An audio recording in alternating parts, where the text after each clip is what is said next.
Welcome to my channel. ఈరోజు మసాలా దోశ ఎలా చేయాలో చూద్దాం.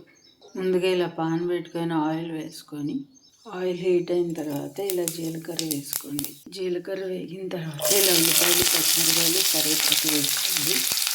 మసాలా దోశ తయారు చేసుకుంటున్నాం కదా, మసాలా దోశకి కావాల్సిన మసాలా కర్రీని ప్రిపేర్ చేసుకుంటున్నాం. ఉల్లిపాయలు వేసుకొని బాగా ఫ్రై చేయాలి. బాగా ఫ్రై చేసుకోవాలి. ఉల్లిపాయలు ఇలా ఫ్రై అయిన తర్వాత ఇప్పుడు ముందుగా ఉడకబెట్టి తోలు తీసుకుని బంగాళదుంప ముక్కలు ఇలా ఈ కన్సిస్టెన్సీలో కట్ చేసుకొని యాడ్ చేసుకోవాలి. ఇలా బంగాళదుంపలు యాడ్ చేసుకున్న తర్వాత అలా బీన్స్ కూడా యాడ్ చేసుకోవాలి. బఠానీలు అండి, ఇవి పూర్తిగా ఆప్షనల్, మీకు ఇష్టం లేకపోతే అవసరం లేదు. ఇప్పుడు బంగాళదుంప కర్రీ చేసుకోవాలి. ఇప్పుడు అలాగే అల్లం, వెల్లుల్లిపాయ, పచ్చిమిరకాయ ఇలా పచ్చగా చేసి మసాలా యాడ్ చేయాలి.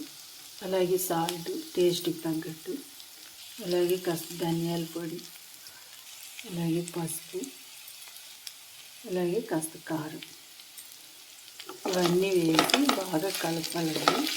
బాగా ఫ్రై చేసుకోవాలి. ఇలా మూత పెట్టి మీడియం ఫ్లేమ్లో ఒక 10 నిమిషాలు కుక్ చేసుకోవాలండి. ఇలా 10 నిమిషాలు కుక్ అయిన తర్వాత ఇలా చూడండి, ఇలా అన్నీ బాగా కుక్ అయిన కదా, ఇలా ఈ కన్సిస్టెన్సీలో కర్రీ తయారు చేసుకోవాలండి. ఇప్పుడు ఈ కర్రీని ప్లేట్లో తీసుకొని ఇప్పుడు దోశ వేసుకుందాం. ఇలా ఈ కర్రీని ప్లేట్లో ట్రాన్స్ఫర్ చేసుకోండి. ఇప్పుడు దోశ పాన్ పెట్టుకొని దోశ వేసుకుందాం. ఇది దోశ పిండి అండి. దోశ పిండిని ఎలా తయారు చేసుకోవాలో చెప్తాను. ఒక గ్లాసు మినప్పప్పు, 2.5 గ్లాసులు బియ్యం తీసుకొని 2 కలిపి ఒక 2 గంటలు నాననివ్వాలి. నానిన తర్వాత దాన్ని మిక్సీ వేసుకొని 15 గంటలు బయటే ఉంచాలి. 15 అవర్స్ బయటే ఉంచితే పిండి బాగా పులిసి దోశ స్మూత్గా వస్తాయి. అలా తయారు చేసుకున్న పిండి అండి ఇది. దోశ బ్యాటర్ ఇలా ఉండాలి, ఇలా పలుచగా ఈ కన్సిస్టెన్సీలో ఉండాలి.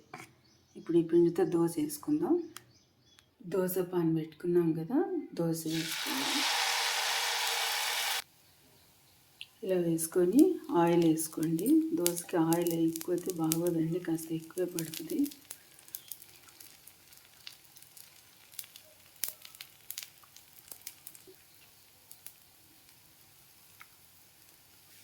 దోశ ఇలా ఫ్రై అయిన తర్వాత ఇప్పుడు మనం ముందుగా రెడీ చేసి పెట్టుకున్న మసాలా కర్రీని దీంట్లో స్ప్రెడ్ చేసుకోండి. మీడియం ఫ్లేమ్లో పెట్టుకోండి ఫ్లేమ్ ఇప్పుడు, అప్పుడు మాడకుండా ఉంటుంది. అంతేనండి, ఇలా ఫ్రై చేసుకొని ఇలా తిప్పుకోవటమే. ఇలా తిప్పుకొని ప్లేట్లో ట్రాన్స్ఫర్ చేసుకోండి. అంతేనండి, ఇలా ప్లేట్లో ట్రాన్స్ఫర్ చేసుకొని ఇలా పప్పుల చట్నీతో, పీనట్ చట్నీ, ఇలా కర్రీతో సర్వ్ చేసుకోవటమే. నచ్చితే మీరు కూడా ట్రై చేసి ఎలా ఉందో కామెంట్ చేయండి. అలాగే షేర్ చేయండి, లైక్ చేయండి, సబ్స్క్రైబ్ చేసుకోండి. బాయ్.